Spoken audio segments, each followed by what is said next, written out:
Hello बच्चों, let's read the question. Two parallel straight line are inclined to the horizontal at an angle alpha. A particle is projected from a point mid away between them so to graze one of the lines and strikes the other at right angle, so that if theta is the angle between the direction of projection and either of lines, then tan theta is equal to √2 - 1 cot alpha. ये हमें proof करना है। तो question हमें दिया है कि एक हॉरिजेंटल प्लेन है, उससे थीटा एंगल बनाते हुए अल्फा एंगल बनाते हुए क्या है, कोई एक दो इंक्लाइन प्लेन है, ठीक है। और जिनके बीच के मिड पॉइंट से एक क्या है, कोई एक ऑब्जेक्ट फेंका जाता है किसी थीटा एंगल के साथ, जो कि उसको इसी एक लाइन को ग्रीस करते हुए, मतलब उसको छूते हुए और दूसरी लाइन पर परपेंडिकुलर गिरता है, जैसे, ठीक है। तो इसमें हमें ये प्रूव करना है कि जो tan theta is equal to √2 - 1 cot alpha होगा। तो हम डायग्राम बना लेते हैं, उसके बाद समझते हैं। तो डायग्राम हमारा कुछ ऐसा होगा कि हम यहाँ पर एक हॉरिजेंटल लाइन खींच लेते हैं, ये हॉरिजेंटल प्लेन है, और क्वेश्चन में कहा गया है कि एक अल्फा एंगल से एक प्लेन है, ठीक है। दो प्लेन है एक्चुअली में, एक ये है और एक ये है, दोनों का बीच का एंगल हॉरिजेंटल के साथ अल्फा का है, और इनके मिड पॉइंट से, यानी कि लगभग यहाँ से मिड पॉइंट से एक कोई ऑब्जेक्ट फेंका जाता है, यानी कि जब वो ऑब्जेक्ट मिड पॉइंट से फेंका जा रहा है थीटा एंगल से, तो वो इसको छूते हुए दूसरे पर परपेंडिकुलर गिरता है, कुछ इस तरह से। जैसे कि अगर हम उसे इस तरह से फेंका जाए तो वह ऐसे जाता है, ऐसे करके इसे छूते हुए इस तरह से परपेंडिकुलर इस पे गिरता है, ठीक है। तो ये है कुछ इस तरह का क्वेश्चन। तो हमसे पूछा ये गया है, हमें थीटा कौन सा दिया हुआ है कि अगर हम यहाँ पर भी इन्हीं के पैरेलल में एक और प्लेन बना लें तो ये एंगल हमें दिया हुआ है थीटा, ठीक है। क्वेश्चन में हमें ये एंगल थीटा दिया हुआ है। तो tan theta is equal to √2 - 1 cot alpha, हमें ये रिलेशन प्रूव करना है। तो इसको करने के लिए हम सबसे पहले अब कुछ चीजें हम ड्रॉ कर लेते हैं, जैसे कि इसे किस वेलोसिटी से फेंका गया, हमने माना u से, तो इस तरह से u वेलोसिटी से फेंका गया, ठीक है। और ये पॉइंट को हम नाम दे देते हैं, इस पॉइंट को हम नाम ले लेते हैं a, इस पॉइंट का नाम b, और इस पॉइंट का नाम हम c, ठीक है। और हमने जैसे देखा कि हमने इस प्लेन से थीटा एंगल बनाते हुए ऑब्जेक्ट फेंका, तो ये क्या है, एक पैराबोलिक पाथ पे मूव किया, यानी कि ये इसने एक ट्रेजेक्टरी बनाई जो कि प्रोजेक्टाइल मोशन की है। ये क्या होगी, इसकी मैक्सिमम हाइट हो जाएगी, तो ये इसकी मैक्सिमम हाइट हो गई। और चूंकि ये जो लाइन जो है बीच में है दूसरे के, तो ये वाली हाइट भी कितनी होगी, ये वाली हाइट भी सेम ही हो जाएगी h, ठीक है। अब हम यहाँ पे वेलोसिटी वेक्टर बना लेते हैं, वेलोसिटी का कंपोनेंट वेक्टर, एक ये हॉरिजेंटल डायरेक्शन में क्या हो जाएगी, u cos थीटा, और इस डायरेक्शन में अगर हम इसका कंपोनेंट बनाए तो ये हो जाएगी u sin थीटा, ठीक है। ये एंगल अल्फा है। अब हम इस पे क्या होंगे, इस पे एक्सीलरेशन भी लग रहा होगा, तो एक्सीलरेशन कौन सा होगा, ग्रेविटी की वजह से। तो हम ग्रेविटी की वजह से यहाँ पे एक्सीलरेशन भी ड्रॉ कर लेते हैं। तो एक्सीलरेशन क्या लग रहा होगा, जी। एक्सीलरेशन क्या होगा, नीचे की ओर जी लग रहा होगा, और ये एंगल अगर अल्फा है तो इसके इधर की ओर डायरेक्शन में एंगल, ये वाला एंगल भी अल्फा हो जाएगा, तो ये वाला कंपोनेंट क्या हो जाएगा, जी का जी कॉस अल्फा, ठीक है, इसके अपोजिट डायरेक्शन में। और ये वेलोसिटी वेक्टर हमारा इस डायरेक्शन में है, तो एक इसके अपोजिट डायरेक्शन में लगेगा, उसका क्या होगी वैल्यू, जी साइन अल्फा, ठीक है। ये हमारे एक्सीलरेशन के कंपोनेंट हो गए और ये हमारे वेलोसिटी के कंपोनेंट हो गए, ठीक है। इसको हम डायरेक्शन मान लेते हैं एक्स डैश डायरेक्शन, और इस डायरेक्शन को हम आगे मान लेते हैं इसको वाई डैश डायरेक्शन, ठीक है। हम एक्स डैश और वाई डैश डायरेक्शन को लेके सॉल्व करेंगे क्वेश्चन को। तो हम समझते हैं इसका की कॉन्सेप्ट हम क्या यूज करेंगे इसमें।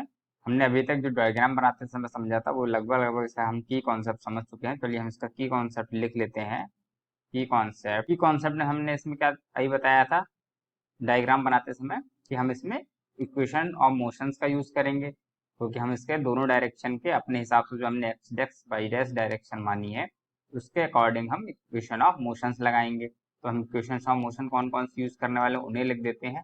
एक हम यूज करेंगे first equation v is equal to u plus a T.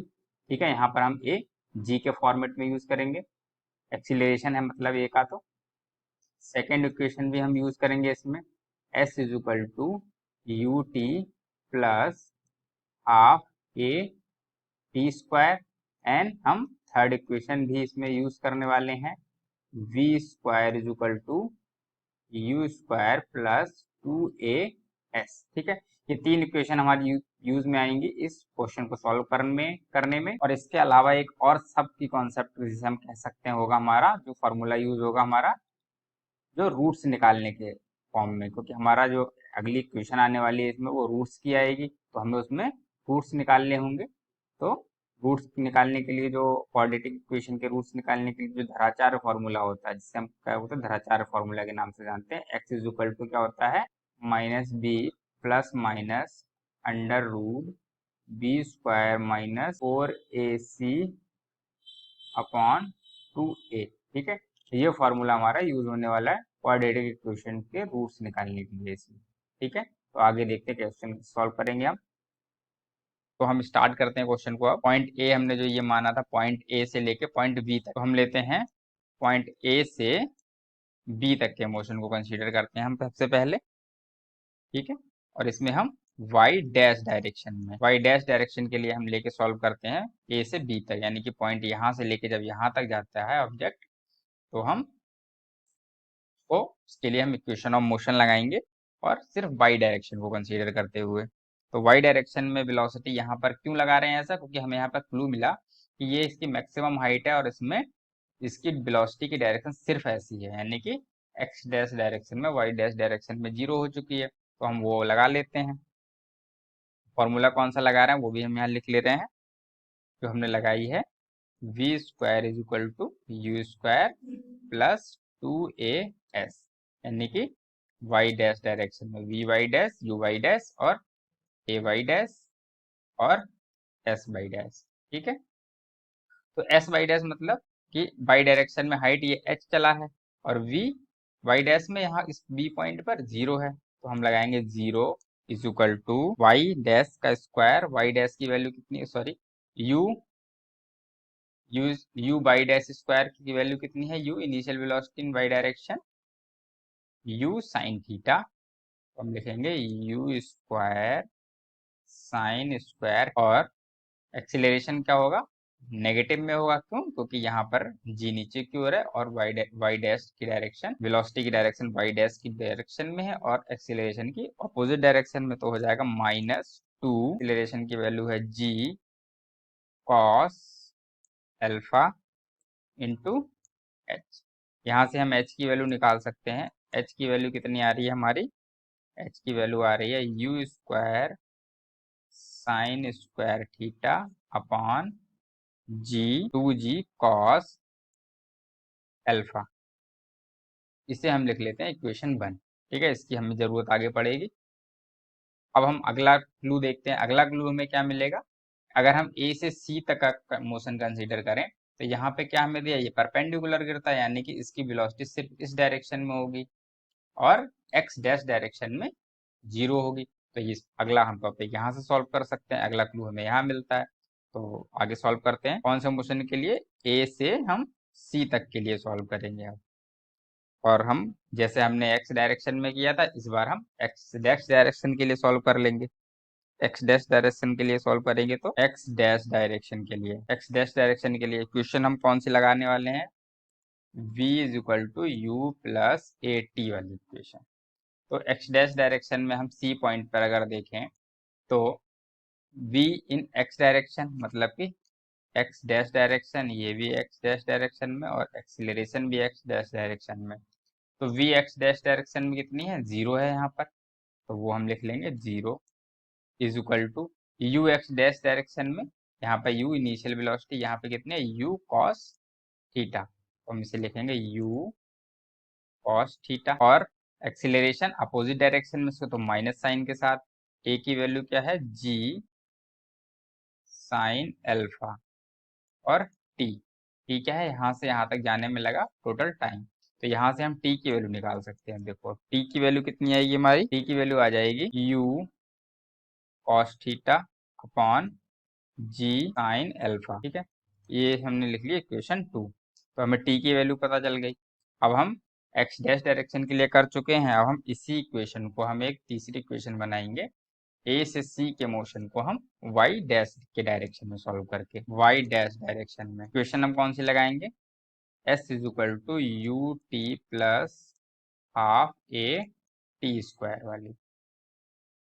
तो एस की वैल्यू कितनी है, एस की वैल्यू डायग्राम में अगर हम देखें तो कितनी है, एच है, लेकिन माइनस की, क्यों, क्योंकि यहाँ पर ये पॉइंट यहाँ है और इसके बराबर हाइट यहाँ, यानी कि हाइट क्या है, नीचे जा रहा है और ज्यादा। प्रोजेक्टाइल मोशन तो यहाँ पर खत्म हो गया और ज्यादा नीचे गया, तो यानी कि माइनस। तो हमने यहाँ लेंगे एस की value minus h is equal to u T.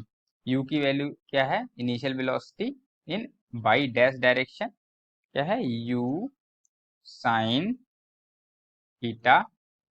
T की वैल्यू हम निकाल चुके हैं, अभी हमने जस्ट निकाल ली है, क्या थी हमारी, u cos upon g sine alpha plus, plus की जगह हम माइनस लेंगे, एक्सीलरेशन वही नेगेटिव डायरेक्शन में, हाफ टी की वैल्यू जी कॉस एल्फा, और टी स्क्वायर की वैल्यू, टी की वैल्यू अभी हमने लगाई वही लगाएंगे, u cos theta upon g sine alpha, सभी का स्क्वायर कर देते, होल स्क्वायर है तो इस तरह से ये हो गया हमारा, जो हमने वैल्यू निकाली वो पुट कर दी। एच की वैल्यू भी लगा दी, अब हम इसमें एच की वैल्यू भी लगा देंगे। एच की वैल्यू हम पहले निकाल चुके हैं इक्वेशन 1 में, from equation 1 put the value of h. H की वैल्यू हम ले लेते हैं, एच की वैल्यू हमारी थी u square sine square theta upon 2g cos alpha, equal to में जो है हम उसे ऐसे ही लिख लेते हैं, यू साइन थीटा। इसे हम थोड़ा रीअरेंज करके लिख लेते हैं तो ज़्यादा सही रहेगा। तो हम यहाँ पर u है, यहाँ पर भी u है, तो ये क्या हो गया, यू स्क्वायर, तो you square sine theta into cos theta upon में आ जाएगा जी साइन अल्फा, ऐसे ही -1/2 जी से ये जी का स्क्वायर हमारा कट जाएगा, तो अपॉन में जी बचेगा यहाँ पे, और ऊपर बचेगा यू स्क्वायर कॉस अल्फा और cos square theta upon sine square alpha. ठीक है, ये बचेगा हमारा, इतना आ गया। अब इसमें अगर हम देखें तो यू स्क्वायर हमारा सभी में आ रहा है, तो ये से हम कैंसिल कर सकते हैं, यू स्क्वायर और यू स्क्वायर कैंसिल हो जाएगा, जी भी इसमें है, सभी में है, तो जी भी कैंसिल हो जाएगा। और यहाँ पर 2 है, यहाँ पर 2 है, यहाँ पर 2 नहीं है, तो हम 2 को भी कैंसिल कर सकते हैं अगर हम चाहें तो कैसे करेंगे, यहाँ पर 2 से मल्टीप्लाई कर दें और नीचे भी 2 से मल्टीप्लाई कर दें, तो ये भी 2 कैंसिल हो जाएगा, यहाँ पर 2 ऊपर आ गया। तो इसको हम सिंप्लीफाई करके लिख लेते हैं जरा, तो हमारा क्या आ रहा है, साइन स्क्वायर थीटा बटे cos alpha is equal to 2 sine theta cos theta बटे sine alpha minus cos alpha cos square theta upon sine square alpha. ठीक है, अब हमें टेन थीटा का फॉर्मूला प्रूफ करना है, तो हमें इसे टेन में बनाना है, तो टेन में बनाने के लिए हमें क्या करेंगे, हम इसे टेन थीटा का फॉर्मूला, यहाँ पे साइन स्क्वायर थीटा है, तो हम यहाँ पे साइन के अपॉन में कॉस थीटा लाना पड़ेगा, यानी कि हम इसमें किससे मल्टीप्लाई कर देते हैं, multiply by cos alpha by cos square theta. ठीक है, इससे हम मल्टीप्लाई करेंगे तो ये टेन में कन्वर्ट हो जाएगा, तो कॉस अल्फा से कॉस अल्फा कैंसिल हो जाएगा, और साइन स्क्वायर थीटा बटे कॉस स्क्वायर थीटा, तो ये क्या बन जाएगा, टेन स्क्वायर थीटा। ठीक है, इसीलिए हमने इसमें से मल्टीप्लाई करी। अब ऐसी इसकी हम मल्टीप्लाई यहाँ पर करेंगे तो क्या हो जाएगा, देखिए कॉस स्क्वायर थीटा है, यहाँ पर कॉस थीटा है, तो एक कॉस स्क्वायर थीटा से एक कॉस थीटा कट जाएगा, और हमारे यहाँ पे क्या बचेगा, साइन थीटा अपॉन एक कॉस थीटा बचेगा। Sine theta upon cos theta क्या हो जाता है, टेन थीटा। तो टू को हमने ऐसे ही लिख दिया, ये हो गया टेन थीटा। और यहाँ पर हमारा क्या बचेगा, यहाँ साइन अल्फा नीचे है, ऊपर कॉस अल्फा आ जाएगा। तो cos alpha upon sine alpha क्या हो जाता है, कॉट अल्फा। ठीक है, माइनस इसकी मल्टीप्लाई यहाँ करेंगे तो हमारा क्या आएगा, कॉस स्क्वायर थीटा। तो कॉस स्क्वायर थीटा से cos square theta cut cancel हो जाएगा। तो हमारा ऊपर बचेगा cos alpha into cos alpha, यानी कॉस अल्फा का स्क्वायर। तो cos alpha square upon sine alpha square, तो क्या हो जाएगा, कॉट स्क्वायर अल्फा। ठीक है, तो ये हमारी टेन और कॉट के फॉर्म में इक्वेशन आ गई। इस इक्वेशन को हम ठीक तरह से यहाँ लिख लेते हैं। आगे क्या इक्वेशन आ जाएगी हमारी, तो हो जाएगी tan square theta is equal to, यहाँ पे हमारा माइनस था कहीं पे, यहाँ माइनस एच था ना, तो ये माइनस हमारा कंटिन्यूस चलता रहेगा माइनस टेन के साथ में। तो यहाँ आ जाएगी minus tan square theta is equal to two tan theta cot alpha minus cot square alpha. ठीक है, ये इक्वेशन हमारे पास आ गई। इसको हम सही से लिख लेते हैं, टेन को भी प्लस में कर लें तो एक साइड कर लें सभी को, तो ये हो जाएगी tan square theta plus two tan theta cot alpha minus cot square alpha.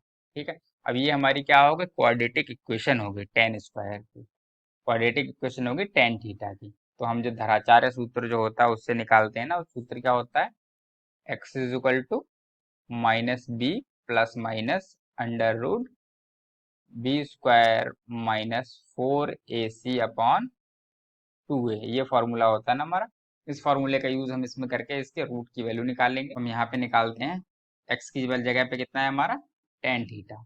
हम लिख देंगे टेन थीटा की वैल्यू आएगी हमारी माइनस बी, यानी कि माइनस बी की वैल्यू क्या है, two cot alpha, minus two cot alpha plus under root b square. तो बी की वैल्यू क्या थी, माइनस, और बी की वैल्यू है टू कॉट एल्फा, यानी कि four cot square alpha b square minus four a c. Four a की वैल्यू वन और सी की वैल्यू है माइनस कॉट स्क्वायर एल्फा।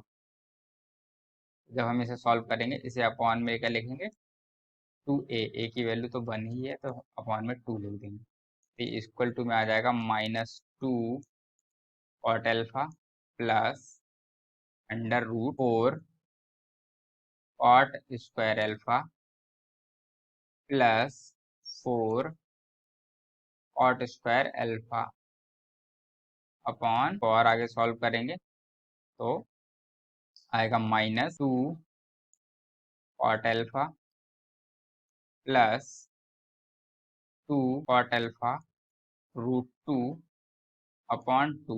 तो टू से टू कैंसिल हो जाएगा सब जगह। तो हमारा आंसर क्या आ जाएगा, tan theta is equal to minus cot alpha plus root two cot alpha में अगर हम कॉट एल्फा कॉमन ले लेंगे तो हमारा बचेगा root two minus one tan theta. तो यही हमारा प्रूफ हमें करना था, tan theta is equal to root two minus one cot alpha. यही हमें प्रूफ करना था इसमें। I hope you understood, thank you.